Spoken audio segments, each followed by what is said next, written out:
This is Sunny Side with Jeff Walker Live. I am your host, Baruti Carl Alexander. Hey, we're going to have a good sports time talking sports. Just like we in the barbershop, just like we on the corner. Did this one do this? Did this one do this? Hey, that's what we do here at Sunny Side Sports Live. And we're going to have a good time. And we got the president, we got Phil, we got Doug, we got Alan, and we got me, Baruti Carl Alexander. And we're going to check it out. We're going to talk about all the sports that's happening in the world, and we're going to break it down. I want to start with the most, let me try to do it right, enigmatic situation out there, James Harden. Al, I want to know what you got to say about that. Man, listen, for $900 million, we are talking about the LIV, the folks overseas who are paying the golfers millions of dollars to come and play golf over there. They have offered James Harden, that's what rumor has it on ESPN, $900 million to come and play overseas. Is that what we're talking about? Or we're talking about him saying that the relationship between him and the Sixers is no good? Because we already knew that. That's not new. We talking about it all, Al. We talking about it all. Let's talk about both of them. Is he going to take that $900 million? I don't think he's going to get the value he wants in the NBA. So maybe he should take that. But really, from the Rockets' perspective, which both of us and most of us have a reflection of, hey, the Rockets are saying, thank you, thank you, thank you. What you think about that? You want him to come back to Houston? No. What I just said is we saying thank you, thank you, thank you, that he's not coming back. Oh, well, yeah. I don't think that was a question of whether anybody wanted him to come back or not. I don't think he really wants to come back. And in answer to your question, close to $1 billion. Yeah, it's going to be hard to turn down. Yeah, you know, he likes the kind of party life, the family life here in Houston in America. I'm not sure he's going to want to do that. Phil, what you think? Well, he's always been a very interesting person to me in general, besides the basketball court. He's not somebody that has performed well in the playoffs. That's a fact. He's just from what I'm observing about him, somebody I would pick up the phone and say, hey, James, let's go hang out. You know, it's just something about him. I can't put a finger on it, but I'm not banking on him doing anything logical. Whatever he does is going to be probably a little more illogical than logical. That's my take on him. But he's a great player, no doubt. I think that there used to be an expression in football back in the day. They don't use it as much. We used to call wide receivers divas because of their flamboyance, and they thought their moves and they catching a touchdown that would make them great. And James Harden is from California. So take that and all of the flamboyance and, you know, the star status that he feels like that he has. And I don't even think it's about money. If he took that much money just to go overseas and play basketball, I mean, what would happen to his character? His character would be gone because he's an American so-called basketball great, not a European basketball great. So, you know, I think with all the talk and everything, I think that James Harden mostly has a communication problem with his flamboyance and people that he do business with. I think that's what it is, especially dealing with whoever the owner is and the manager is of the Philadelphia 76ers, you know. The whole Philadelphia thing, you have to understand, it's a dreary situation, just like the city is very dreary these days, you know? So we really don't know, because, you know, as we call the wide receiver diva back in the day, you already know, you never know what these guys are gonna do. They're gonna do something eccentric. They might take the cheerleaders' pom-poms and start shaking them or something like that. You never know. Mr. President. Frankly, there is absolutely no way James Harden could end up in China this offseason. There's no way possible because, number one, he's under contract to the Philadelphia 76ers. That's number one. He is under contract for this next season, 23-24 season. He can't go anywhere. That's one of the major problems. He belongs to Philadelphia. Now, James had an opportunity to become a free agent. Okay. He is the one that decided to opt back into the contract for the last year of that contract. He could have been a free agent and walked and went anywhere. But no, he wanted his cake and eat it too. He wanted everything his way. So this is what his choice was. He wanted either a max deal and stay in Philly, or come to Houston for a max deal. Or if he couldn't get either one of them, then trade me to the Clippers so I can go play with Paul George and play with Kawhi Leonard and form a big three. Now I got a chance to win in California.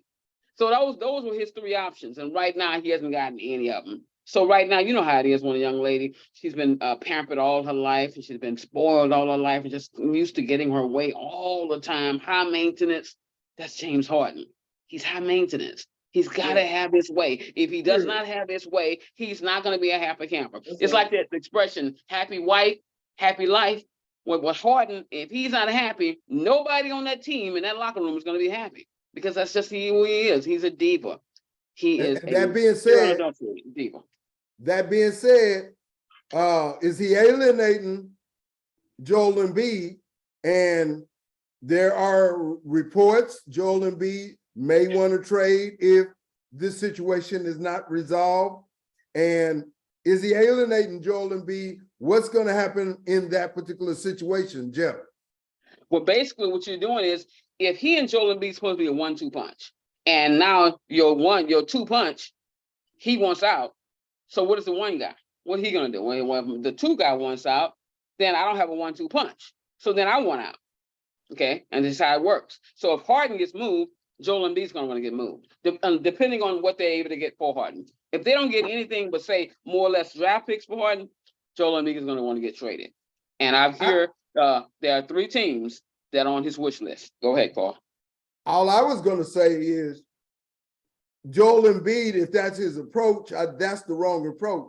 I think they would have addition by getting rid of Harden for 3 draft picks.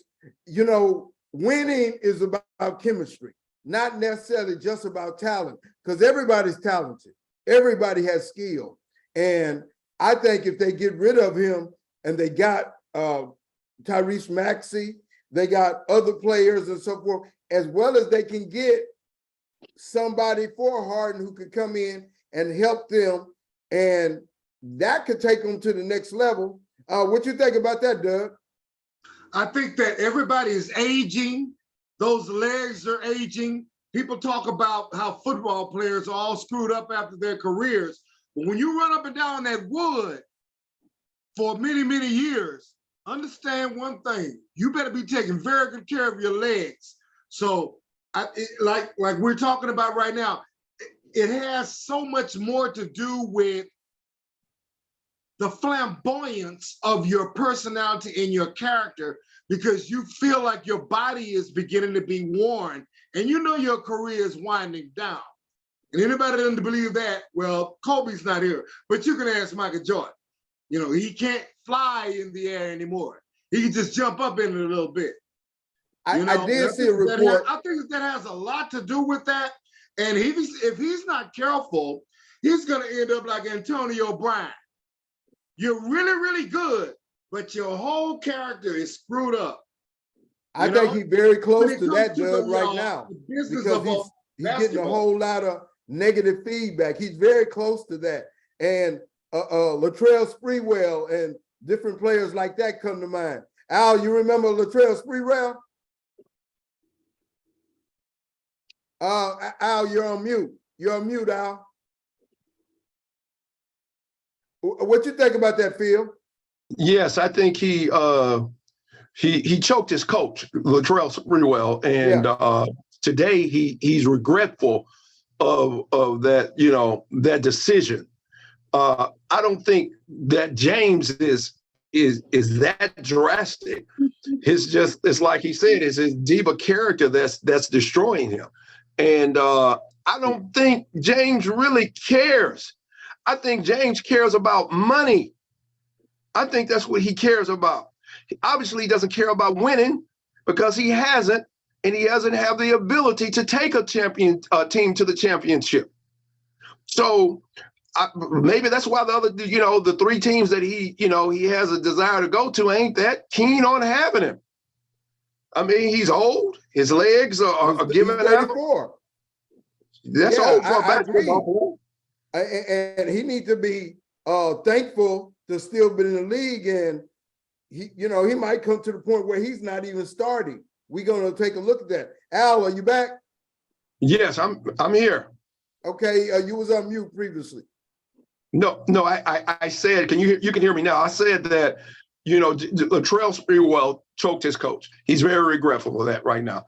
James is not that drastic. I think James is a diva, and his diva attitude is hurting his character in the public, but I don't think he cares about that. He cares about money and strippers. That's his game right there. I think he's beyond, I think he believes, he knows, hey, yeah, you know what, I'm kind of getting beyond my career now. My legs ain't there no more. I can't win the big one. Yeah, I think he's going to go after the big payday. He's going to go after the big payday to go out. And since he does have, if he believes that his character is torched, why wouldn't he go overseas and take that $1 billion to play? They ain't going to be living over there. He just going to play over there. Makes sense. We go see what happens. Al, what you think about, should the Rockets, if Embiid is up on the market, should they try to make a trade for him? I personally do not think Philly, they're going to do whatever they got to do to keep Embiid, but it might not be up to them.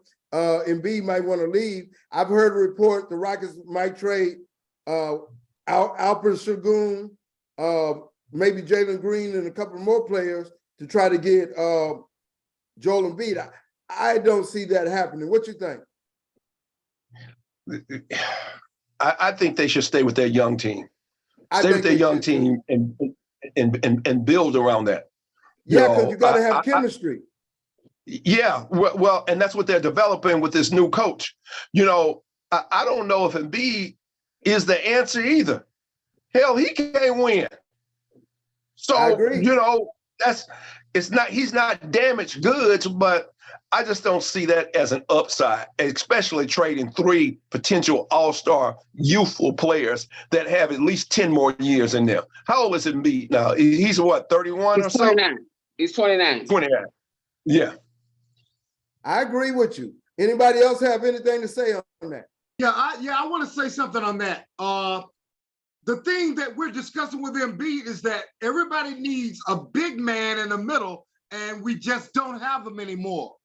We don't have the monsters on the inside that we had back in the day, and there's just not a lot of 6'11", 6'9", 7-foot centers in the middle that can stand tall like Kareem and Chamberlain and Robert Parrish and Artis Gilmore.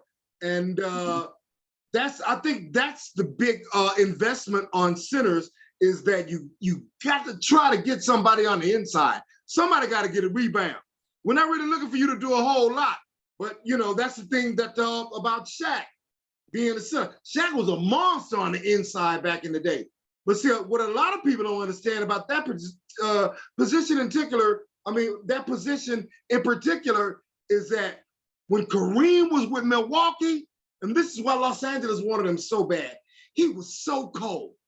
We have a pavilion in Third Ward called Hawthorne. Kareem used to turn Hawthorne out when it was just built.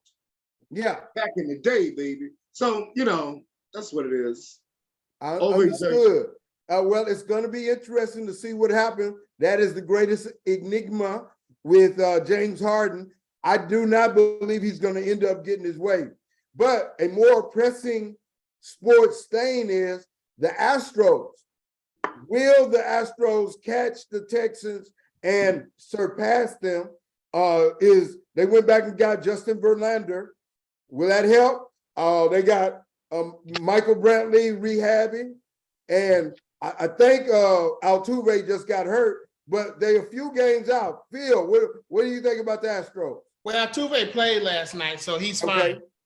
They are going to be fine. I said it earlier in one of the telecasts we had here, that they have a steady hand at the top. The organization is stable. They have some loopholes like every team does. They do not have to win the division to win the World Series. But Right. you want to win the division. You want the things that go with winning a division as a champion. So with that being said, you know, they're putting the pieces together. The Rangers may have a few games on them, but they're still not the 100. The Astros are the 100. They're the defending world champion. Have just played well in the postseason the last 6 or 7 years. So I think teams want to see them eliminated before they breathe a sigh of relief. And it's not going to be an easy out because they're tough. They're tested. They have what they need, and they'll lay in the cut and just watch how things go. But I think they got a good chance of winning the division. A wild card spot is going to be tougher than winning the division to me because they're real jumbled up in there. They're playing a tough team tonight, the Mariners, and they hit well, they pitch well. But most of these teams just don't have everything the Astros have: experience, talent, and the managerial skill set to get through this playoff system. And it's with that wild card game, it's one and done. You don't want to face that. Understood. Al, I see you nodding your head there. And tell me about the Astros, but also tell me a little bit about, look like they got a good youth academy. Tell me a little bit about that, Al. Are you aware of it? Yeah, the Astros are going to be fine. The Astros are the champion. You know, you still got to go through them. And in terms of making the playoffs, you know, they won't be hurt in the playoffs because the Astros have almost a better record on the road than they do at home. So they play well at home, and they've beaten everybody in the playoffs. They tend to turn it up during playoff time. They know how to win, you know, and, you know, if Brantley comes back, you know, that'll be an addition. You know, Verlander going to give them some good innings, but they're solid, man. And the Rangers have to prove that they can win past the playoffs. The regular season don't mean nothing. It's the playoffs that matter. Now, as far as their youth organization, it's an amazing youth organization. As you see, their Pony League or the Junior Astros won the World Series, RBI World Series, and their girls softball team won the World Series. You know, they had a signing day at Minute Maid Park for all of the kids who play in the Astros organization, who are seniors who are going on to college to play ball. They had 35 boys and girls who had chosen a college or going to a college to play baseball. I'm telling you, if you have a grandkid, a kid, put them in that organization.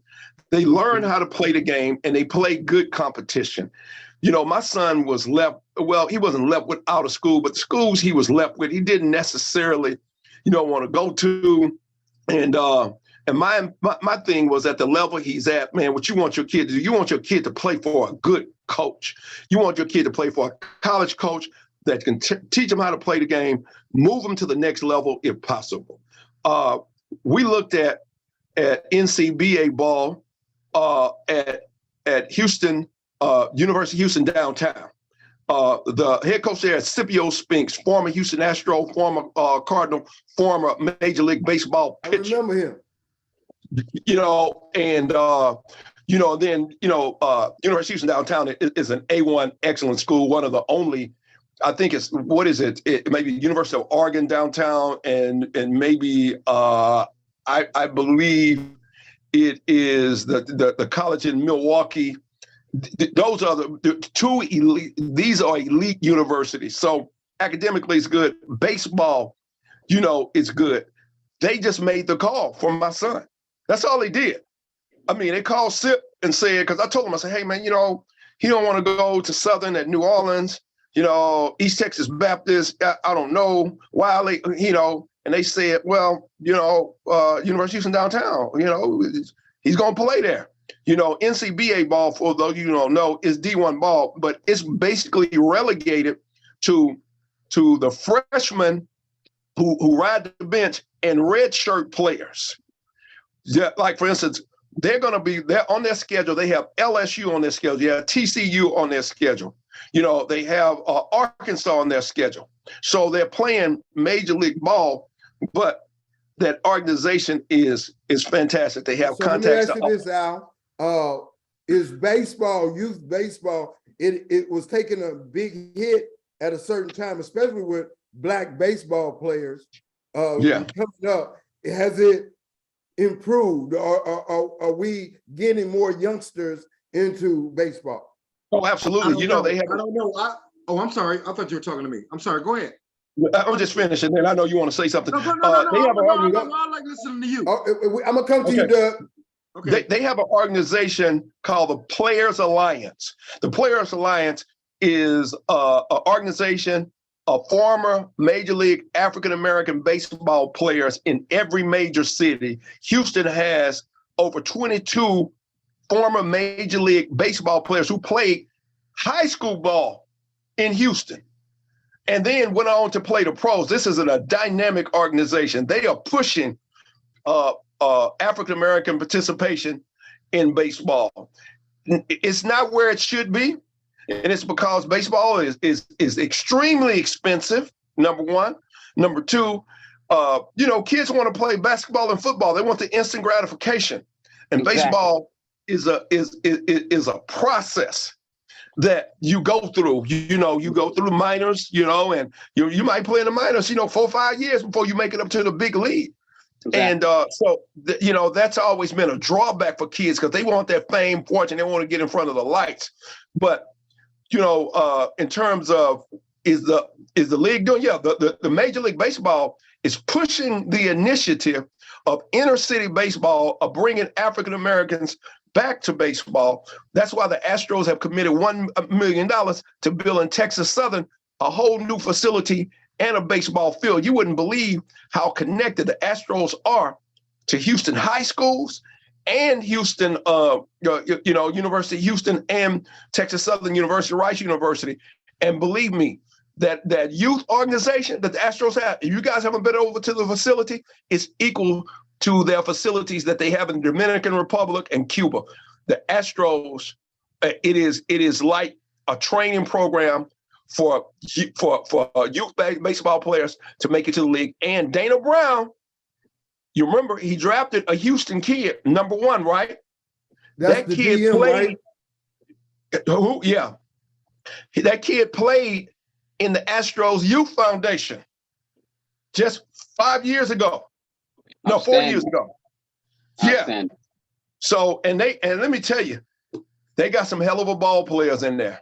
They got some Good, hell of a Al. ball players in there. Let me go to Doug. Doug, you wanted to comment on that? Yeah, I think it's fantastic what's going on with the youth league. I just want to correct my colleague, whoever, I don't know his name. This is Al. Oh, okay, Al. I'm gonna start calling you Al Green. Okay. I just want to correct you. When you talk about the University of Houston, you're talking about the central campus, not the downtown campus. We don't have a basketball team at the University of Houston downtown. No, they have a baseball team at University of Houston downtown. They do? That plays yes, they play in NCBA It's not the baseball. University of Houston.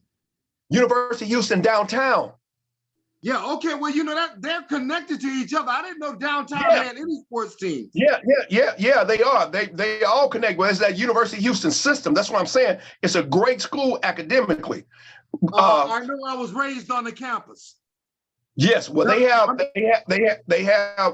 major college, intercollegiate college baseball there now, and they're good because. So in other words, I don't want to cut you off, but so in other words, the central campus are connected with the downtown campus, and the downtown campus has like a B team to the University of Houston Cougars, the University of Houston Cougars baseball team central campus. That's what you're telling me?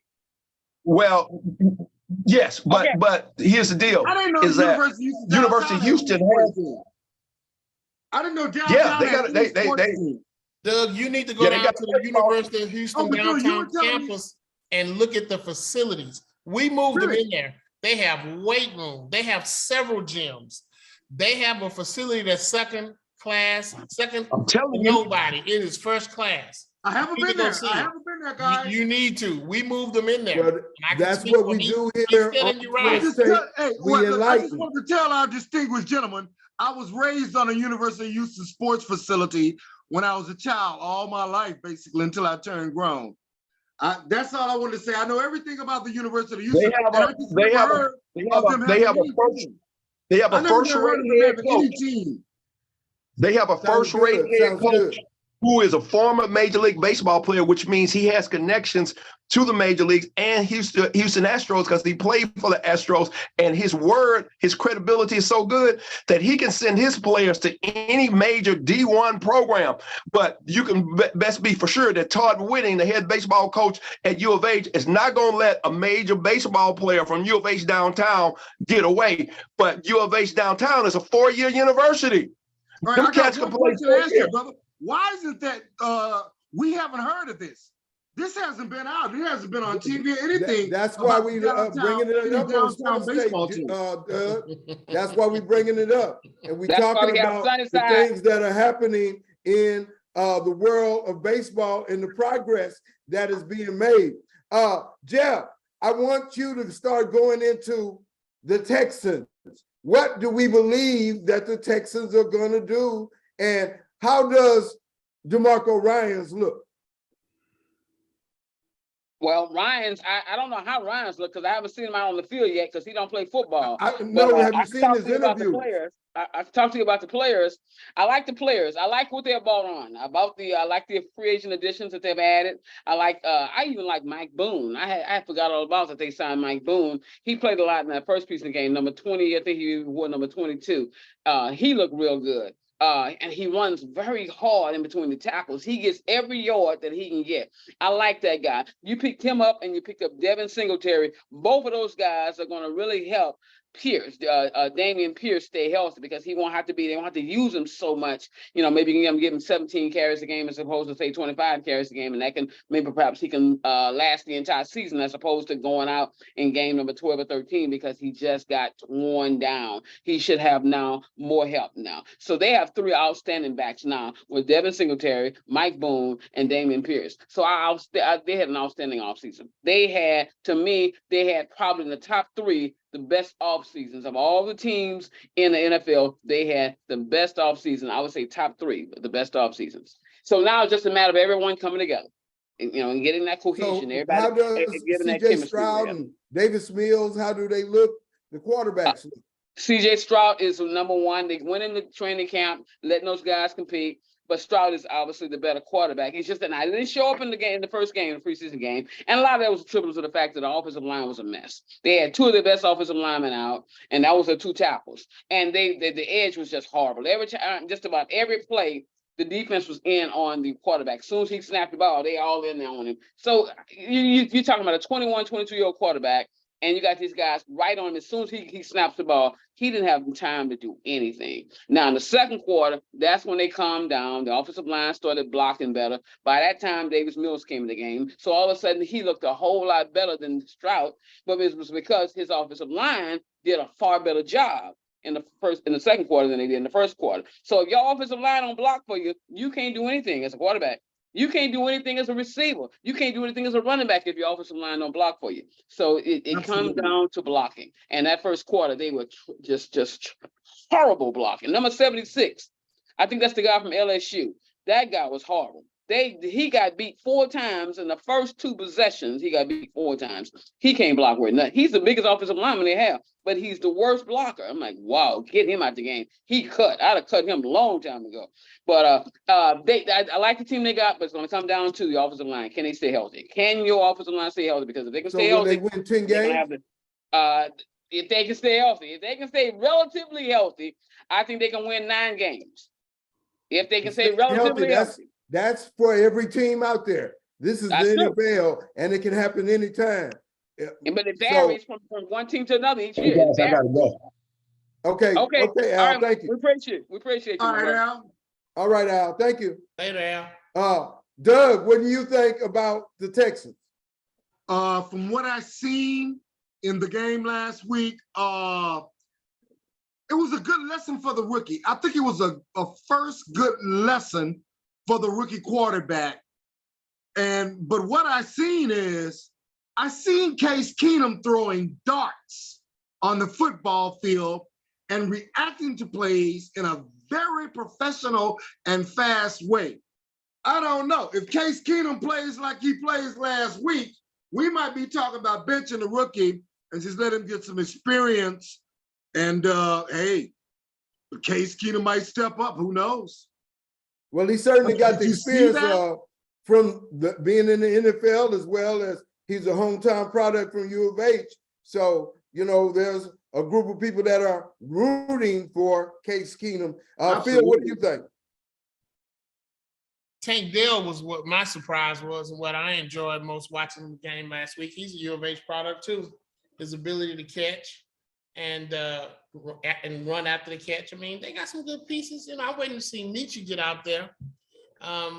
You know, the Texans are going to be okay. Like I said, they got steady hand too. D'Amico Ryans is definitely what they needed. He's a player's coach, and he's calmed the system down to where they can at least go in, have confidence in who they're working with. I just think, long term, I mean, I don't see them winning 10 games. It's not impossible. I just don't see it. I think the increments they're going to make this year are going to be tremendous compared to where they were. And they need a little time to develop, sort of like the Rockets themselves. Houston got, I mean, think when was the last time a Houston organization had, every one of them had a black leader? Baseball, football, basketball. And we're on the right track with a lot of things that all got some youth. Of course, the Astros are very experienced. The Texans, young. Rockets, young. So we're going to stick it out and see what these organizations put together and give these guys to work with. I like where the Texans are going. They look good to me. I think that he's a defensive coach, so they're definitely not going to get pushed around on defense. But the experience part, there's going to be some quarterbacks when they play Cincinnati or certain teams like that that have been together. They'll be able to put a little damage on them. But, I mean, offense is going to take a little time. They got a young quarterback. He's going to play. They didn't draft him number 2 to sit him. So we know he's going to play. I don't care who the other guys are. They're going to get there. He has to be really, really bad not to play. And I can't see that. I liked him the whole time coming out of the draft of all the quarterbacks I saw. Sounds good. Hey, y'all know tomorrow, well, or you might not know, World Track and Field Championships. And me being a track aficionado, of course, I'm going to want to watch that. But there's a couple of a couple of athletes that are not going to be participating. One is my girl, Cindy McLaughlin, who ran a very low time in the 400, but, you know, she got a little injury. Michael Norman also is not going to be participating, but, and the world has always been catching up with the athletes of America. And so they're going to have to put together some good performances to outlast these countries. Just like in basketball and track and field, the countries are starting to catch up. Jeff, what you say about that? Outstanding, man. You know, I love track and field, so I'm looking forward to watching that. Of course, you got the Texans tomorrow as well on, so you're going to have a lot of sports on tomorrow. But yeah, I love track and field. I love watching the women. The women compete just as hard as the men. It's an outstanding event, and I'm looking forward to watching that. Yep, yeah. And of course, 4x1, 4x4 are stellar events, and the United States has dominated those for a number of years. I think the last time that the United States lost in the men in the 4x4 was to Trinidad Tobago. But it has been close. It has been close. But when you had Michael Norman and a few more of them, they were able to take it over the edge. So we'll see that starting tomorrow, track and field. I'm going to put notes on the site. So if you want to know about what's happening, check out our site, check out other notes for World Championships of track and field. The other thing that is happening in the area of sports is, before I go into Spence and what's the other gentleman's name? Spence and Crawford, I want to talk about Clarissa Shields, Doug. Clarissa Shields talking about fighting, what's his name? Keith Thurman. Keith Woman Thurman. trying to fight a man, Doug. What you say about that? No, I think that it's gender blow up, basically, because no woman would want to fight a man unless she feels like she is a man. I mean, that's just too much. It's a little bit too much for entertainment. I think they should just stop all that and everybody go their separate ways. Excuse me, because we already know how our women are. Some of them are very aggressive. And if they're physical, they might think that they can knock a man out. I wouldn't like to see that personally. I would like to see because that's just too much for me. A woman fighting. Doug, I'm gonna ask you a If she question. knocks him out, now if she knocks him out, that's great entertainment. But if he knocks her out, everybody's gonna go, well, it never should Okay, have happened. Doug, let me ask you a question. You in the middle of the ring, you not taking her seriously, you don't want to hurt her, and then she gives you a serious punch, knocks your lights out, knock you down, what you gonna do then? Absolutely. Now I have to knock her out. Okay, I have to knock out, and I'm gonna feel sorry about it for the rest of the night. I'm gonna be the first one over there to revive her and even give her a kiss upside the head if the ref is not around. And we're gonna try to do that. Because I just tell you, that's just too much, man. A man is a man, and a woman can never overpower a man, a real man. But I'm sure there are some women that can do that. So be careful who you play with. That's how I see it. But I don't think that should ever happen. I don't want to see no man fight no woman. and did you see Because Errol it's too much of a Spence against Crawford? stereotype for Doug? our race for a man to be fighting a woman. And, all the other races, they're gonna go, oh well, yeah, it's okay. They've been knocking them out all their life anyway. No, that's too much. That's too much for me. It's too much of a repeat of the stereotype of our race and our nature that I don't like. Let a woman be a woman. If she's aggressive, that's fine. Don't beat no man up unless you have to. Okay? And guys, keep your hands off of women because you didn't make them, God did. That's the way I feel about that. There is Hey, something Phil, I want did to you see- discuss with you guys about football when you get back on the subject, Mr. Baruti. Okay, I'm gonna come back to you, Doug. Phil, did you see the fight between Errol Spence and Crawford? Yeah, but let me hit on that Clarissa Okay, Keith Thurman thing real quick, and it won't be taken but a second. First of all, it's for charity. It's not a real official fight. She's from Flint, Michigan. Can you imagine? Flint is just as tough as Third Ward, Fifth Ward, anywhere else. So she That's has worse. the thought process that she could, go in there and compete. But it's for charity. First of all, let's temper that a little bit. So they could do that. I mean, I think they could put on. I don't like it. I'm like him. I don't like it, but everything's on the table these days for reality shows and for money. I mean, there's a precedent for it also, Billie Jean King against Bobby Riggs. Yeah, but that was tennis, no touching. That's just tennis. Billie Jean King and Bobby Riggs. But now, with that being said, the fight, I did not see that coming. I thought Spence would put up a much, much tougher fight. Crawford showed that he was superior in every facet of boxing. He used angles, he used strength. Crawford was dominant. And, but Boots Ennis is waiting out there for him. Let's see if they challenge each other. If he moves up and challenges one of the Charlo brothers, that could happen. But one of the Charlo brothers right now is getting ready to fight coming up here real soon against the Mexican champion. So we'll see what happens when it's long term. But I'm impressed by Crawford. Of course, I was thinking Spence being from Dallas, he was going to come in there and at least compete. I thought it should have been a closer fight, just on paper. But hey, Spence proved, hey man, I am not the guy to get in there and play with. Jeff, you had. I'm sorry, Crawford did proved it to Spence. What happened? By looking at Spence's face, it was not a fun night for Spence. Yeah, Jeff, you had a comment about what you felt happened. I believe. Okay. You were talking about that he may not have been prepared. Okay, this is my summation about the Spence Crawford fight. I thought coming in that was going to be an outstanding fight. I thought both fighters were extremely competent. I thought both fighters had a lot of grit, and I really expected a dog fight. But coming into that fight, Spence had difficulty trying to get down to the weight. Spence was about 18 to 22 pounds heavier than the weight that he was supposed to be. So he had to dehydrate all the way down to get down to 147. By the time it was time to fight, he was just drained. The guy was drained and he was not at full strength. But the fight must go on. So you have to continue to fight. You have to fight anyway. But he was not at full strength. They said that guy was so dehydrated. He just had his equilibrium was off. And once he took that first hit, he struggled. Well, the rematch is set up too, Jeffrey, to move up to the next level, which is 154. and they can do that if they agree. That was part of the contract. I don't think that Spencer's ready to fight this guy. He may again. not be. I don't think he's But ready. the contract is the contract. I mean, it may not be, but they can still do it. It's in the contract. They may not, but This that is would the be better fight. for him, as you just explained. He wouldn't have to cut as much weight. He would Look be at the fight. fit to fight. This is the fight I expect to come up next. Expect Keith Thurman to fight Crawford. That's the fight I think that's about to happen next in December. But Boots innocence is mandatory, not Thurman. Boots innocence is mandatory. He has to fight Boots innocence. He's the #1 rated contender. Thurman hadn't fought in a while.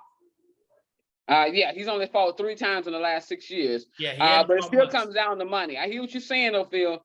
And when you say it's mandatory, contracts but can it be still bought comes out. down to money. That's true. But typically, And they you think- gotta honor contracts. Right, but if they think they can make way more money over here on this fight here, they'll say, okay, you fight, you be the next fight, because we're gonna go ahead and make this money But here. I bet you dollars to donuts Boots innocence is more hot than Thurman is right now. Okay. Now. Maybe so. Maybe so. Hey, Doug, I saw you shaking your head. What do you say about that? Well, no, hey, whatever it takes to bring boxing at least halfway back to what it used to be, whatever the hype is, whatever the lip service and all of the mouth and everything that guys give. I mean, hey, the last fight that we just experienced, I think it was a positive move toward boxing being halfway what it used to be, And so we never know until you get in the ring, If Thurman is talking a bunch of noise, I mean, hey, put the brother in there with him, and let's just see if Guy's gonna take care of his business. Because I think that the thing with Spencer is that I don't think he was in shape at all for that fight. I think he may have been doing something else more than working out and eating right and going to sleep and getting some rest. See, it's very, very hard thing when you struggle with yourself when you're young. And a lot of the times, boxers, it's always been alleged that they don't have the right direction. They don't have the right mentors in their life. And a lot of the times we have to catch ourselves as young people. I did not see that guy in the shape that he should have been in to even fight that fight, because the misconception of you being in shape and ready for a fight will be proved in the ring. We've seen that in Rocky IV. When Drago knocked out Carl Weathers, and that was it. That was a wrap. That's the lesson right there. If you ready, you better sure enough be ready when it comes to boxing. Right. But you don't be undefeated. The NFL, which whatever is his record the was next by thing coming accident. up. He definitely Go ahead, Phil. Go ahead, Phil. I'm sorry. I was just saying he may not been, but that's a travesty for somebody to have a record that good to go into a fight that big and not be prepared. That's just. It is a travesty. We know it's happened before, though. It is. We know it's happened before. Some people say. I'm not saying it ain't impossible, but it's sad to think that you got to that level. And he hadn't been beating potato cans. He'd been beating good fighters. He hadn't been beating up to tomato cans. He'd been beating good fighters. And sometimes it's a style. You come up against a style that, hey, this is not the style that I can manage against, and I'm at a serious disadvantage. So just like when Foreman beat Norton and Joe Frazier, had no problem beating them, while Ali had all the problems in the world with them too. But Ali beat Foreman because the styles matched, and Ali was able to manage that style and beat George Foreman. So Ali won that because of strategy. He won that fight because of strategy. Go ahead, Carl. okay, I mean, kind of, I'm saying the same thing. His strategy and his style also. He was just as tall as George Foreman. He was just as big, as well as he had the psychology. They were saying, Ali, Boombaye, Ali, Boombaye. And he had the whole country behind him. All of that mattered in that particular thing that happened. But Carl, real quick, one of the real reasons why Ali won that fight is because Ali got down there a whole week early. He was down there training for an entire week. Okay. And Foreman got down there with about 3 or 4 days before the fight. So Ali was accustomed, he got acclimated to the warm climate, whereas George Foreman didn't. Foreman said he lost that fight because he was exhausted. He says, when I went down, I couldn't get up, not because I was hurt. He says, I couldn't get back up because I was exhausted. I had nothing left. Here's another tidbit to that too, Jeffrey. Foreman actually had suffered a cut, and that fight was delayed for weeks before it started. Wilder was there. And so he had more time to think about what he had to do, and Ali had more time to steal the crowd. That's what he did. Okay. Yeah. Steal the crowd real easy. But they had to delay it for a while because he suffered a cut in training. Right. And that delayed the fight a few more weeks. Right. But So going back to what I was saying, Foreman devastated Frazier and Norton without it wasn't even a competition. Frazier twice. Yeah, whereas Ali had the greatest difficult time with Frazier and Ken Norton. Ken Norton broke his jaw. So a lot of times it's a matter of style. It's a matter of, okay, I can fight this guy, but this guy I got a problem with. I mean, that's just the way it is. It just works out that way sometimes. Styles make fights. Sir? Style makes fights. Yes, style makes fights. Right. Isn't there a heavyweight championship coming up? Is Anthony Joshua about to fight Tyson Fury? No. He just fought. He knocked out somebody 2 weeks ago. Anthony Joshua did. And he won that fight. He won that fight. Yeah, the knockout was a knockout. Right. I haven't heard him. I haven't heard he's gonna fight Fury. No, Fury's late. I know they were trying to schedule it, but Anthony Joshua fits into the enigmatic category to me. I watched the fight against what's the Hispanic fighter named? Ruiz. Yeah.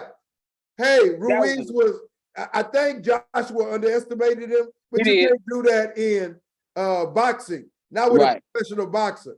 And Ruiz whooped him up now in the fight number 2. It was a good fight, and I could see Joshua, he got the lead on that. But I do not see him having a chance against Tyson Fury. What do you say about professional boxing, Doug? Well, you guys were talking about the fight between Foreman and Ali in Africa. And you know that it was said the reason why everybody was so biased toward Muhammad Ali is, number one, that particular part of the country in the continent of Africa are mostly all Muslim. And by him being Ali, that was just it. You know, they didn't know anything else about America. They just knew Ali. And you already know the minute that Ali, and that's a part of Ali's mystique. Yeah, that's I mean, he's probably one of the most famous athletes of all time because he went from Cassius Clay to Muhammad Ali. He went from an athlete to a super icon. Yeah, but see, one thing about him, and this was one of his greatest attributes, is that you don't have to even sell me. You don't have to advertise me, because he may be, it's a tie between him and Deion Sanders, who's the most flamboyant athlete of all times, if you ask me.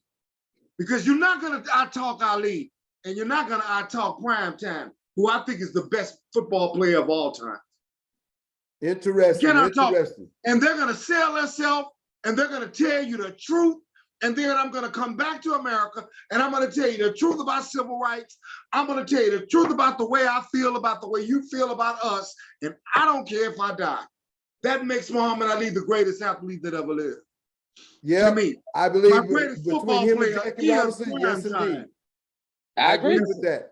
I want to go, as we finish up, I want to go back to a projection of the NFL. The NFL is coming up. Now, we did say we think the Astros probably gonna make the playoffs. They may win the division, but they do have a chance to repeat.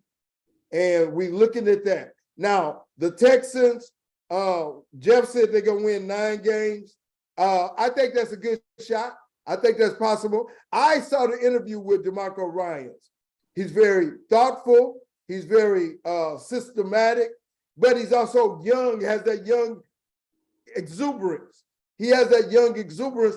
I think that's what they need in the Texans lineup. Now, I don't know about the quarterbacks. I like what you said, Doug. I would not be afraid to start Casey Keenum if I think he's going to win me the first 5 games. Because in a long year, I might start Casey Keenum first 5 games, C.J. Stroud next 5 games, Davis Mills the last 5 games. And I'm not going to be afraid to do that. Now, for continuity and chemistry, that might have an issue with that. But as a coach, I'm not going to be afraid to do that. And I'm going to let them know and so forth. But of course, when you're in the middle of it, you got to see which is best for your future of a team. Jeff, what do you say ending up about the Texans?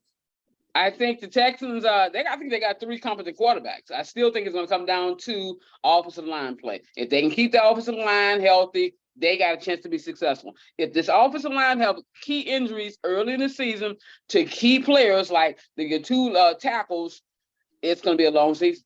They fragile. They're really fragile. The offensive line have to stay healthy, because if he can, then you got Tank Dell that he can get open. If Tank Dell can't get open, as soon as you snap the ball, the guy's getting sacked. You got to give the guy at least 2.5 seconds enough time to find one of his receivers. So if they got the offensive line play, if it's stout, then Tank Dell's going to have an outstanding season. Pierce is going to have an outstanding season. Devin Singletary is going to have an outstanding season. A lot of the wide receivers are going to have an outstanding season. The tight end is going to have an outstanding season. They're going to have an outstanding season. It starts with the offensive line play. Seriously. I understand that. Football is a game of inches. Doug, you played, it's a game of inches. You can get 5 inches further, get you a first down, changes the whole game. What do you see that the Texans projection is? I think the projection for the Texans is the same thing that's the projection for every other team in the league. Any given Sunday, if you have not prepared Friday and Saturday night for a football game, you can lose.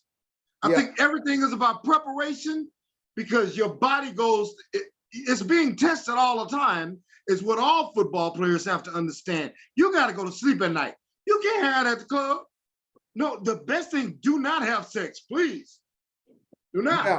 I mean, I'm telling, period. I don't care. Whatever it is, don't do that. You got to maintain all of the energies in your body to get ready for any given Sunday.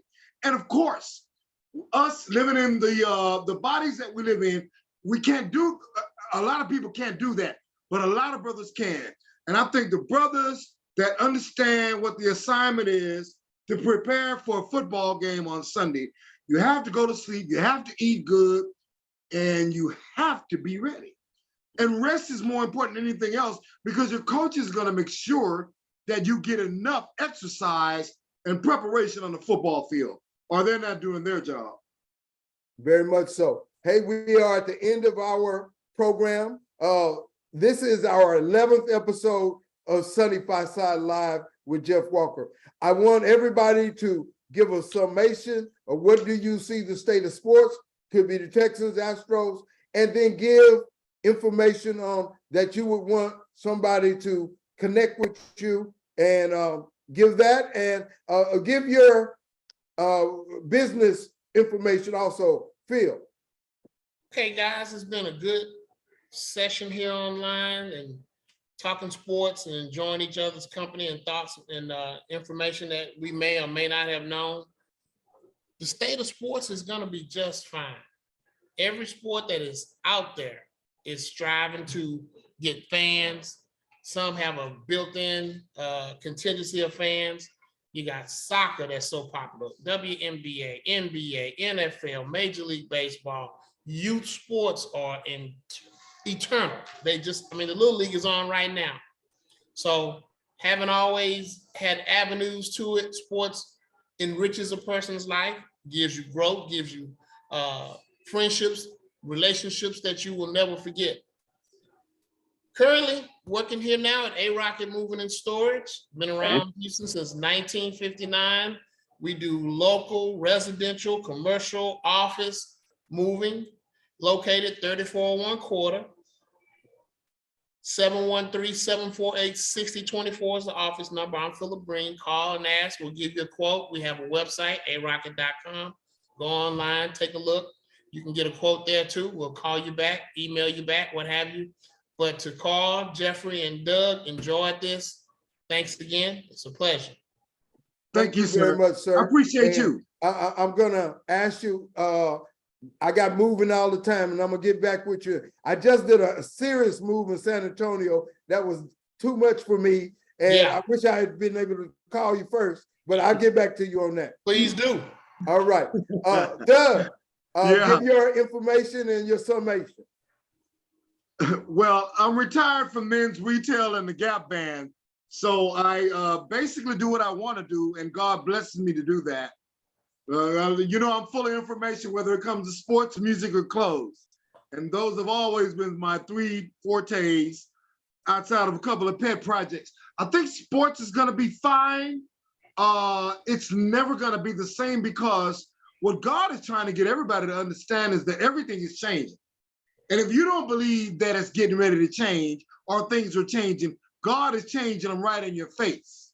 There's never been a hurricane that's been in California since they're talking about the 1800s. That would be catastrophic if Los Angeles took a Cat 4 hurricane, but it's indeed intended to go through Baja Peninsula. So we can't predict what's going to go on in sports. All we can do is love it, understand it, and be the messengers that we are when it comes to that. The other thing I want to say about just football in general, I think Deion Sanders is not just the greatest football player that ever lived, but he may be the greatest mentor of this entire generation when it comes to sports. And see, a lot of people get arrogance mixed up when it comes to flamboyance, because you're nothing if you can't talk. You're just silent. Anything can happen to you. Anybody can tell you anything and you might go for it. You know, Deion is not going to do that. His intelligence of football has followed him all through his life. And that's the attribute that he has. He knows what it takes to get ready for a season. His resume speaks for itself. They think that he's playing in Colorado, but if you give him a couple of years, I think he's going to take care of some serious business. And I think he's going to beat some teams that thought that they would otherwise beat him. I really believe that about him. And so we'll see if he's able to. Carl, give me 1 second. Carl, give me 1 second. I got to say something to Doug here. Okay, go ahead. Doug, you seem like you just described somebody that you and I just realized we both probably know, Mr. Paul Williams and the Williams family. Paul Williams, you talking about my Dorian? There you go. But Dorian used to sing with the Gap Band, you know, of course. I know, that's why I'm an I said original Gap Band member. When you said that struck the chord, please tell him hello for me when you see him or talk to him. I am very close to that he's got a new album out. He's got a new song out. Yeah, Paul and all the family, Helena, I know them all. All of them, yeah. Well, see, the thing about it was that, listen, I just want to say this about that while we're on that subject. When it comes to Houston, you know, those brothers and the other guys, they originated the Glass Band. Exactly. What's the name of your town? Bedrock. Bedrock. That's right. Okay, I was with the Gap Band. I just want to throw that out there. And also, Dorian was not with us during the original years, but after I moved back home, he moved to LA, and I don't know how he met Charlie. Yeah, John. And you know, he became a part of our organization. And they also started Mickey Soul Food. Mickey. Yeah. I just want to throw that because you brought it up. I'm sorry. Go ahead. I'm gonna tell him, hey, Rocket. No, tell him Phillip Green. Phillip Green. All right, I didn't know your name, brother. All I know is I was gonna start calling you Rocket Man. Rocket Man. All right. On the one. So thank you, sir. All right. Hey, Doug, if somebody wants to contact you online, they could just hit up Doug Jackson and they can talk with you. Yeah, tell them to send me a friend request on Facebook. Okay, sounds good. All right, we at the end of our show, our 11th show, Sunny Far Side with Jeff Walker, and we have the president, Jeff Walker, to finish this out. Hey, I want to thank everyone. You guys did an outstanding job. We can't do this job just like JY without you guys. Yes, sir. So, excuse me. I see the gold shirt, the JY gold from. Well, no, Doug, no. That is Sunny Far Side shirt. The Sunny Far Side. That's Sunny Far Side. Look at it, Doug. Sunny Far Side. See, that's Sunny Far Side Sportstake shirt. Jeff, order me one, please. All right. Well, I did the All right. order, so Okay, I y'all talked still to wearing him. Cashman On Rams the this evening. t-shirt. I know you're ignoring my Cashman Rams this evening. No, we It's see the okay. K-Ram. We see the K-Ram. Hey guys, we also want to Number say one. that starting in October, we're gonna start doing 2 shows a month starting in October. Because by that time, Okay. basketball season should be starting up. So you have basketball, you have football, and then you have baseball playoffs. So it's gonna be a lot going on. So we're gonna do a show twice a month. Okay. All right. Sounds good. All right, right, guys. we finished, Mr. President? We good. We good. Thank you guys. All right, well, Well, thank you, 75 Side Live everybody. with Jeff Walker. We gonna keep All bringing right. you sports. We gonna keep the pulse of sports and keep talking about it.